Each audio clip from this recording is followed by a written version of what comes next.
de las leyes pendientes de aprobación antes de que termine el periodo ordinario de sesiones en la Cámara de Diputados es la Ley de Austeridad Republicana, una de las prioritarias para el Ejecutivo Federal y que propone, entre otras medidas, prohibir el trabajo de los cabilderos durante el proceso legislativo. ¿Esta es una buena medida o alienta las negociaciones en lo oscurito? Veamos en contexto. Según el proyecto de ley de austeridad republicana, los interesados en las leyes y decretos deberán hacer llegar sus consideraciones por escrito a las comisiones legislativas, que pedirán más información si les parece necesario. En octubre pasado, el senador Ricardo Monreal propuso regular las actividades de cabildeo en el Congreso de la Unión, pero la iniciativa no avanzó. La iniciativa de Monreal señala que la intervención de grupos de interés carece de una reglamentación que transparente sus actividades, lo que abre la puerta a la desconfianza sobre el trabajo legislativo. En 2010, se incorporaron 2 normas en los reglamentos de la Cámara de Diputados y de Senadores para regular esta actividad, pero según la iniciativa de Monreal, no es el instrumento idóneo para regular integralmente las actividades de cabildeo.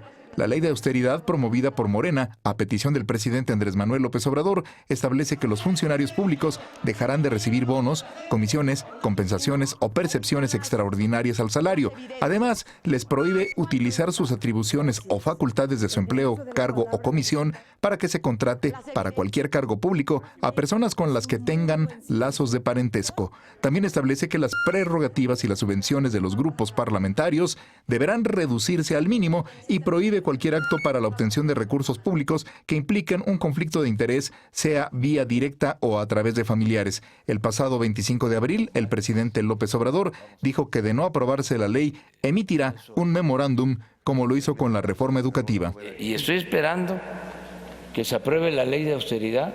Si veo que se pasa el tiempo y no se aprueba, como depende de nosotros, memorándum interno. Se prevé que las Comisiones Unidas de Hacienda y de Presupuesto y Cuenta Pública de la Cámara de Diputados aprueben la iniciativa y se discuta en el Pleno, donde también se espera su aprobación esta misma semana. Punto y contrapunto.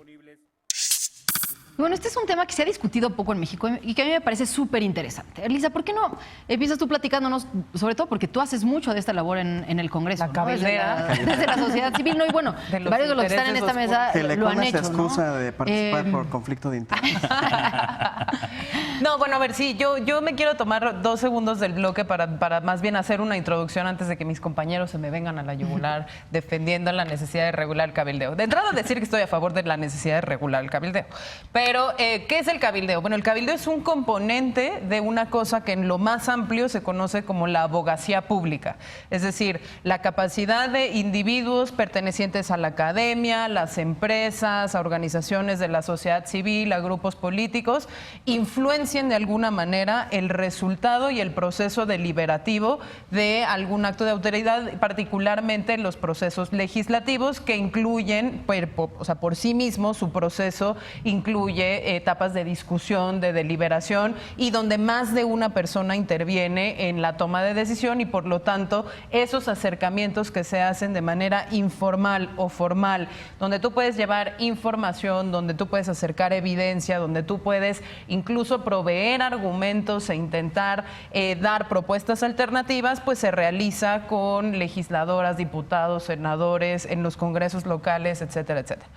Entonces, este proceso es, digamos, una cosa común que sucede, que podría estar incluso consagrado en ciertos derechos como el acceso de la ciudadanía a sus legisladores, ¿no? Hay artículos constitucionales sobre el derecho de petición, por ejemplo, en donde perfectamente se da como válido que en una democracia la ciudadanía participe, tenga acceso a sus legisladores. ¿Qué pasa o cuál es el problema a partir del cual hay una necesidad de regular el cabildeo? Que en México está regulado, es perfectible esa regulación del cabildeo, pero digamos se puede hacer mejor.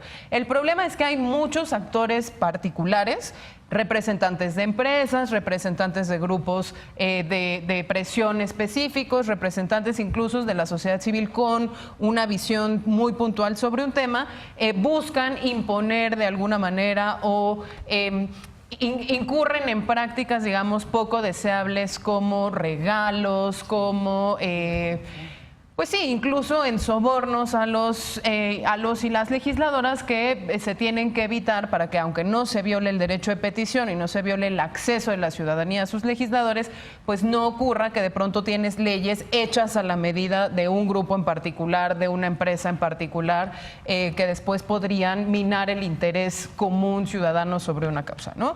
Ahí, digamos, es la introducción. Ahora, sobre el particular de este bloque me parece una estupidez dos cosas. La primera es que decidamos regular o prohibir, peor, el cabildeo en una ley de austeridad republicana, ¿no? O sea, como hay dos reivindicaciones muy válidas, la austeridad republicana y la regulación del cabildeo. Hacerlo así, prohibiendo el segundo, es una soberana tontería, porque ahí sí hay mayor oportunidad a la corrupción, claro, y hay mayor oportunidad al influyentismo y la compra de voluntades, o la imposición de voluntades, ¿no? Y segundo, pues que creo que es intentar traer esta discusión contamina per se la posibilidad de lograr acuerdos en una ley de austeridad republicana. Todavía esta tarde estaban Irma Eréndira Sandoval encerrada también en la Cámara de Diputados, porque se esperaba que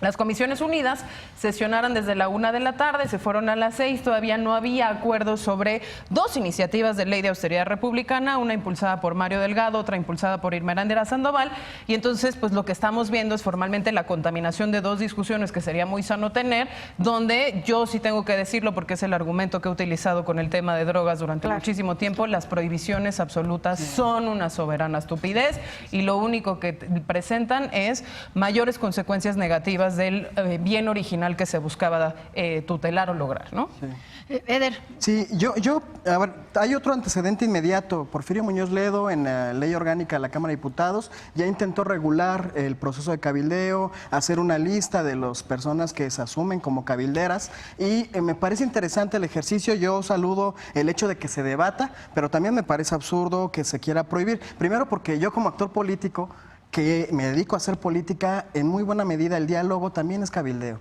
En sentido estricto, cuando la ciudadanía genera procesos de petición, está cabildeando, y además se contrapone con el principio de parlamento abierto que estamos reivindicando en las cámaras de diputados y senadores. Por otro lado, también creo que lo que se tiene que prohibir es la corrupción en el proceso de cabildeo. Lo que ya decía Lisa muy bien, este asunto de los regalitos, de que se impulsa una iniciativa porque ya le pagaron a un diputado o a un grupo de diputados, eso sí es lo que se tiene que revisar, se tiene que regular y prohibir. La corrupción es lo que hay que combatir, y en ese sentido no creo que la prohibición lo impida, porque los grupos de poder fáctico, los que tienen la lana, son los que sí generan esos procesos de corrupción profundo. Hay que revisar qué están haciendo las compañías de comida chatarra, las farmacéuticas, todos estos grupos que son realmente quienes perjudican una labor de diálogo para bien legislar a favor de la mayoría en el país. Eso es lo que sí se tendría que estar revisando, pero bueno,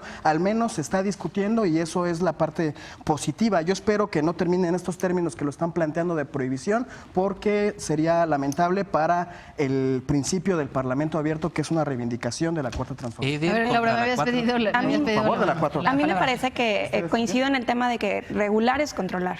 Y entonces, al poder controlar la manera en que se generan estos diálogos, me parece que cae en un error el hecho de vamos a cancelarlo, no vamos a prohibirlo, porque por un lado no desaparece la actividad, o sea, el cabildeo va a seguir, se prohíba o no en una ley, y segundo, desincentiva a los diputados a decir, bueno, estos son mis grupos, estos son mis intereses, ¿no? O sea, esto es en lo que yo creo, esto es lo que yo voy a defender, y entonces es mucho más complicado en el proceso legislativo, digamos, conocer cómo se va a votar o para dónde va cierta ley. Y tercero, también a los legisladores los aleja del contacto con los grupos de presión.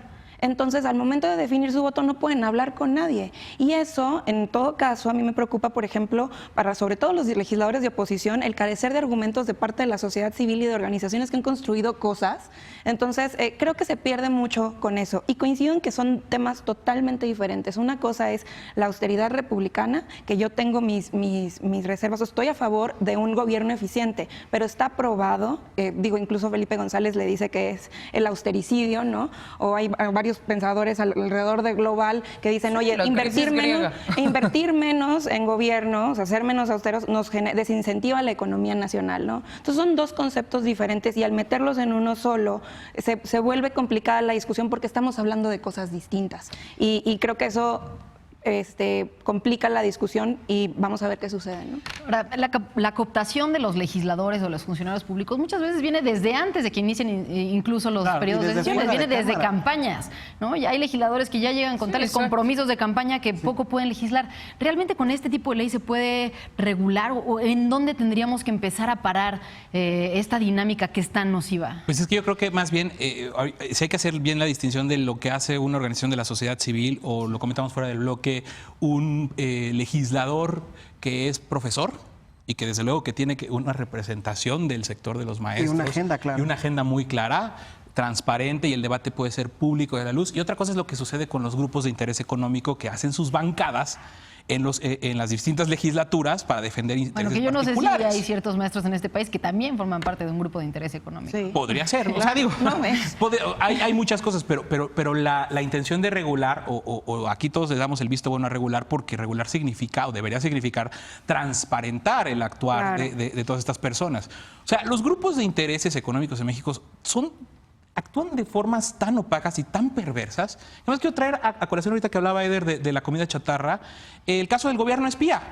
Las primeras índices que tuvimos del uso del software, del malware Pegasus, en contra de activistas y un investigador de temas de salud que estaban cabildeando en ese momento o pugnando por el impuesto a los refrescos, a las bebidas azucaradas, fueron los primeros que fueron objeto, o que supimos que fueron objeto de espionaje. Y ojo, de un software que solo podía usar el gobierno, que sabemos que tenía por lo menos comprobadísimo la Procuraduría General de la República, y que se estaba entonces estaban usándose recursos de las instituciones que eran para combatir el terrorismo, para prevenir crímenes y actividades de delincuencia organizada, espiando en sus celulares, para espiar a estas personas, estos investigadores. O sea, ¿por qué? Porque si estaban atacando intereses de un grupo económico como las refresqueras, el gobierno estaba espiándolos a ellos para saber qué información les sacaban a ellos y para ver qué le llevaban a las refresqueras. Ese es el grado de colusión y de complicidad que tienen muchos grupos con el gobierno. Que el reto, además de prohibir, o sea, que es una parte, y hay muchos ejercicios a nivel global en el tema, sino transparentar. O sea, el reto es transparentar, porque como, por ejemplo, el tema de los regalos, o sea, de que cuando eres servidor público no puedes recibir regalos de más de 600 pesos hasta, al menos eso era hasta hace un año.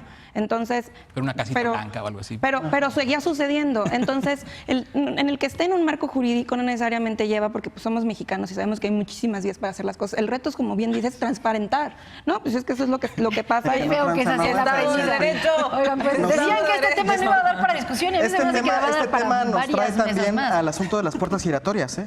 Sí, Bueno, para eso y para muchos temas más. Regresaremos después de una pausa con el tema del tete-a-tete de AMLO y la prensa fifí, derecho de réplica u hostigamiento a la prensa. Volvemos con más, estamos en punto y contrapunto.